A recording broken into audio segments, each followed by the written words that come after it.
Yo, Hi, merhaba. thank you for being here. Thank you, thanks for having me. Can you just tell me about your life and your watch things? Yeah, absolutely. I've been collecting watches since I was a little kid. For now, honestly, almost going on like at least 20 years. And I don't know why or what about watches I love, but ever since I was a little child, I'm just always obsessed with watches and cars. And you cars. see nice car, you can tell the difference between a nice one and something not so great. And same with watches. You know, lots of watches everywhere, but ever since I was a little kid, I saw I like this one. I don't like that one. I like this one. So it started a long time ago. Yeah. Yeah. And when I following you, I realized that you, maybe I can say the neo-vintage Yeah. professor. Yeah. I can say. Yeah. Yeah.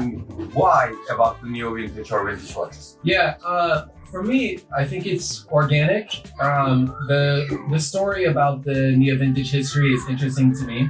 Of course, it stems from quartz crisis, which Asian watchmakers created some really powerful movements, and all of a sudden, very beautiful watches like this and like yours become very affordable for many people. And because of this history, so many people are allowed to start buying watches. And what I think is really cool about the neo-vintage era is that in this amount of time, because quartz is an affordable movement, they focus on only design. Yeah. So definitely. making very beautiful designs rapidly, and they make one, then they change 2, 3, 4, 5. And so the neo-vintage era from like maybe mid-70s to early 2000s, you see some beautiful K-shapes and lots of creativity. Also very thin, reliable, cool bracelets. It's very innovative time for watches as well. So I think for me, what's best about the neo-vintage era is affordability. You can get beautiful pieces for good prices. Unique designs where they have similar to very cult classic, like this is a Patek Philippe style bracelet, but still really good quality and also very affordable. And then quartz movement is reliable. You know, most of my watches are 35 years old. Simply take the battery out, put a new one in, and you're good. Yes, definitely. What about you? I want to curious about your custom dial. Yeah, You created the watch. yeah. Can you tell me about these things? Yeah, absolutely. Well, I'm a full-time artist. I paint, and therefore I love color. You know, like maybe not so much color, but just bright, vibrant, simple color. And I have a friend who is cutting stones for me. Yeah. He's a jeweler, and we were talking, and I was like, man, I think it'd be so cool to have watches from the neo-vintage era that are affordable, and putting in these really beautiful stone dials because they're still relatively affordable. You know, today, not lots of new brands are making stone dial watches, but it's so expensive. You know, like a couple $1,000s, maybe 1,500 up, right? And so I thought, if we could find beautiful stones, lapis, jasper, mother of pearl, different stones, and put them, so check this out, so beautiful, and put them in the watches, it would be really cool. And so we tried, and we failed. We break a lot of stones, couldn't figure it out. So thin, you have to make it so thin. But eventually, after maybe 2-3 months, we did the first one. It's perfect. We print the always keep original like logo. Everything is original. You put on your name. And then I only sign it as the artist about the color. I just put my veneer there, and then we release it. So it's really fun for me. A very fun project. What about you want to upgrade the next level? Because I heard about the Pascal design. You want to design also. So all of this started, my background is in business development. I work in business. And I take, very simple, I help companies go from where they're at to where they want to be. And this is how my brain works, like a puzzle, I like to put things together. I have been collecting for, like I said, many years, and the neo-vintage era has always been one of my favorite. So I have too many watches. So I thought, okay, if I sell all of my watches, I'll have enough capital to invest in starting my own watch company. So that's when I started talking about this. The idea was to build something really big to then start my own company. But I wasn't planning on the internet blowing up. 400,000 views, 200,000 views, 20,000 views. And people started seeing the stone dials, people started talking to me. And so now brands are reaching out to me talking about collaboration. So I think the next step is one collaboration with a brand. Unfortunately, Pascal fell through. Yeah, so it's okay. We have two different visions. I wish them all the best. And they're thinking about what they want to go this direction, and I want to go this direction. So we shake hands, no problem. So I think the next step will be collaboration with one brand, because to bring a product to the market, Demir as original design, I need to understand manufacturing. I need to understand the process, how to make a really good product.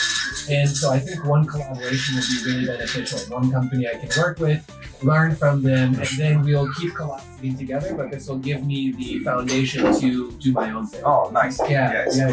And I want to say now is in micro brands Yeah. are so popular. Yes. Because the big brands, Yeah. they said, this is my collection. Yeah. If you want to buy it, Yeah. you buy it. But micro brands also listen to the customer, Yeah. and they put on the maybe different things. Yeah. They can, how can I say, Take they can- risks. Yeah, take the risk. Yeah.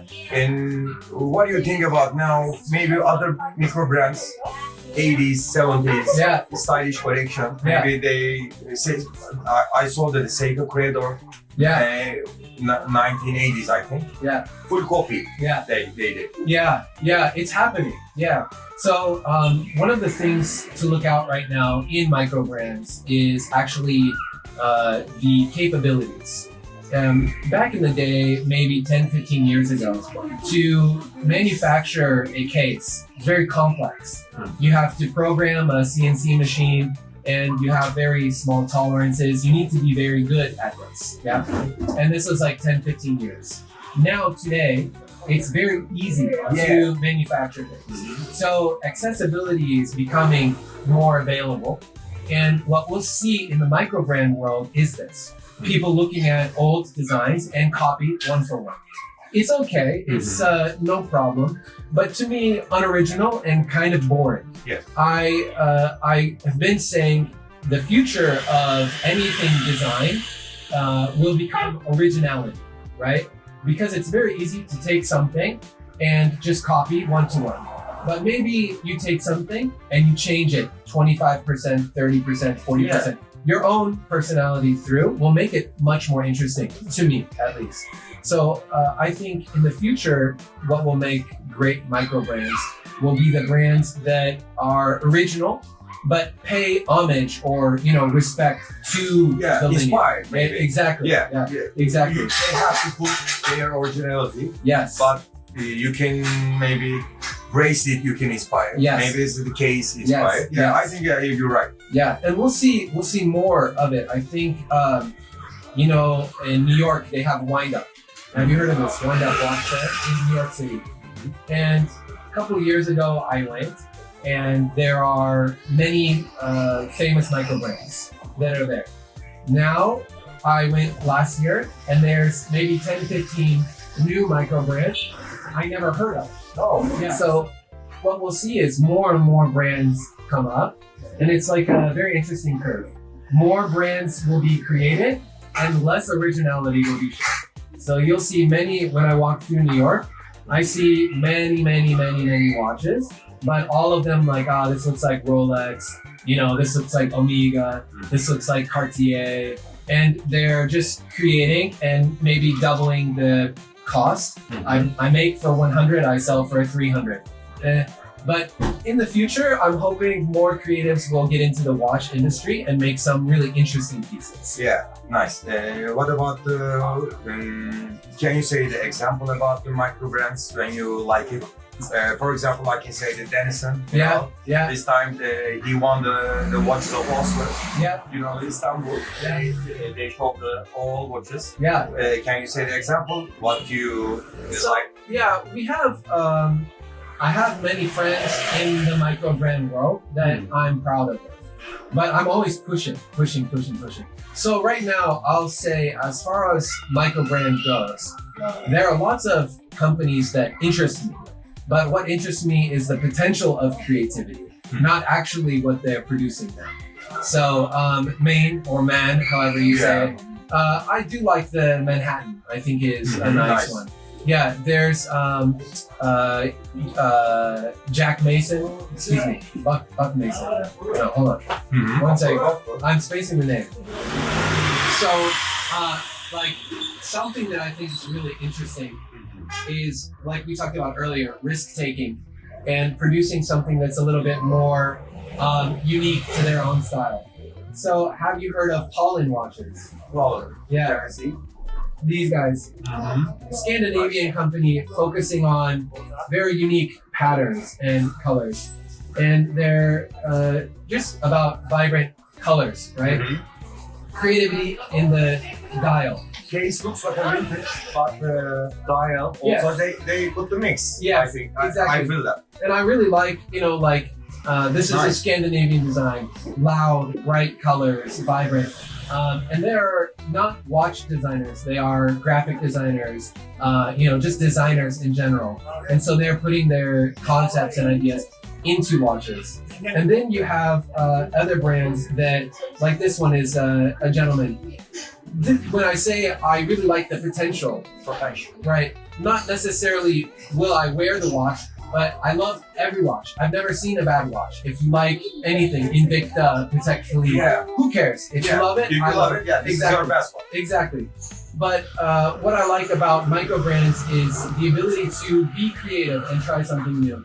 These guys, Uzi, reached out to me. Oh, and he's a designer, not really focusing on watches too much, but wanting to make something memorable, unique, and everything like the case. This is the watch case. You open it up, and the watch is on the inside. You see the story there. Yeah. So stuff like this is more interesting to me because I don't want to make a watch and sell to 1 million people. I want to make a watch and sell to 300 people that are like me.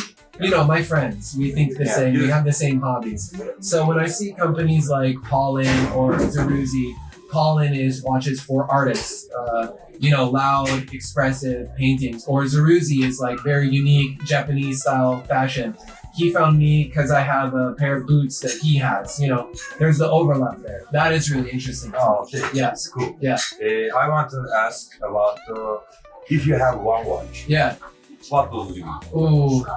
So, my one watch goes back to early years of watch discovery. I was a little kid and I was learning about different style, sport watch, dress watch, etc. I came across a Cartier tank. Yes. And I thought, wow, it's very timeless, but also very versatile. You can wear it with the shorts or a t-shirt or a tuxedo. You can wear every style. Exactly. And but then I thought I was learning about it, and I thought, man, so many people have the Cartier tank. And then I read the original story of the Cartier tank, who you make the tank for, etc. And I found this one watch that was designed for a very wealthy man by Cartier. And essentially, he came to him with the problem, I love wearing my Cartier tank, but I like to swim. And when I swim, I have to take my watch off, and then I have to put it back on. And so he made the Cartier tank AVIS, AVIS. And it's a very rare watch, but now it's the Cartier tank, but like a Santos, it has the bezel on top with 4 screws holding the watch together, making it water resistant. Oh, nice. Yeah, so it's like a Cartier tank, but with a 10% Santos inspiration on top. Still the rectangular style, but the screw down bezel. If I could buy one watch and if I was forced to sell everything, only wear that one, currently it would be that one. But in about 9 months, I'm hoping I'll have my own watch and it'll be something I produce, then I'll wear this with pride. No matter what. Oh, okay. Yeah. I think if I have the chance to take this, maybe AP the bamboo. Oh yeah. White such a beautiful, timeless. Timeless, yes. I didn't know about the Seiko bamboo until maybe like a year ago. And I always loved the AP bamboo, and I saw it in a catalog. But the one I saw had all diamonds everywhere, and I thought, man, so flashy. But then I saw the I want a solid. natural. Yeah, Yeah, this. it's a good choice. Good choice. I good hope choice. Yeah, maybe it's one very- day. Yes, yeah. Work hard, you'll get there. Yeah, thank you so much. Yeah. Thank you for being here. Yeah. To answer the question. Yeah, absolutely. Also, we thank the grandmas. Yeah. Abi. Best chocolate cake I've had in Istanbul yet. Very, very good. Yeah. Çok güzel. Thank you, vintage lovers. See you next time. Deuces. Sick. Thank you, man. Yeah. Thank you so much.